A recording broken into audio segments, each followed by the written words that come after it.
ஒரு நாளில் இருமுறை உயரும் தங்கம் விலையால் மிகவும் பாதிப்படைந்திருப்பதாக கூறியிருக்கும் நடுத்தர மக்கள் தங்களுக்கு பிறர் செய்த தங்கம் மொய்யை திரும்ப செலுத்த முடியவில்லை என்று கவலையுடன் தெரிவிக்கின்றனர்.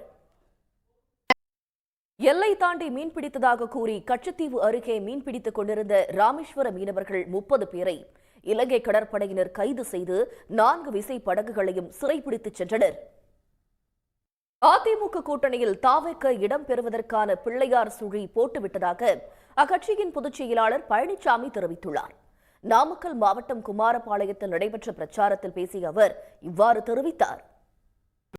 தமிழ்நாட்டில் விழுப்புரம், திண்டுக்கல், தஞ்சை உள்ளிட்ட பல்வேறு இடங்களில் கனமழை பெய்துள்ளது.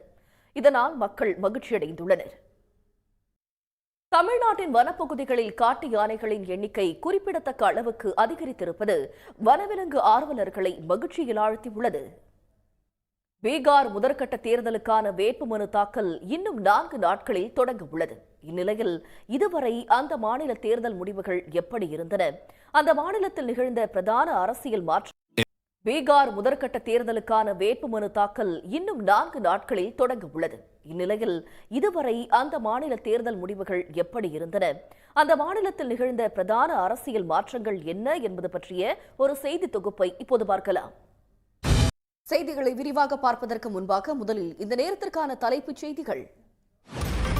அடுத்த மாதம் சட்டப்பேரவை தேர்தல் நடைபெற இருக்கும் பீகார் மாநிலத்துக்கு பிரதமர் மோடி கடந்த 1 மாதத்தில் மட்டும் 1 லட்சம் கோடி ரூபாய்க்கு அதிகமான திட்டங்களை தொடங்கி வைத்திருப்பது கடும் விமர்சனங்களை ஏற்படுத்தியிருக்கிறது. இனி தமிழ்நாட்டின் முக்கிய நிகழ்வுகளை எக்ஸ்பிரஸ் செய்திகளாக பார்க்கலாம். பட்டாசு உற்பத்திக்கு பெயர் பெற்ற சிவகாசியில் தீபாவளி பண்டிகையை ஒட்டி இனிப்பு மற்றும் கார வகைகளின் தயாரிப்பு பணிகள் தீவிரமடைந்திருக்கின்றன. இனி முக்கிய நிகழ்வுகளை விறுவிறு செய்திகளாக காண்போம். செய்திகளை தொடர்வது சிறிய இடைவேளை.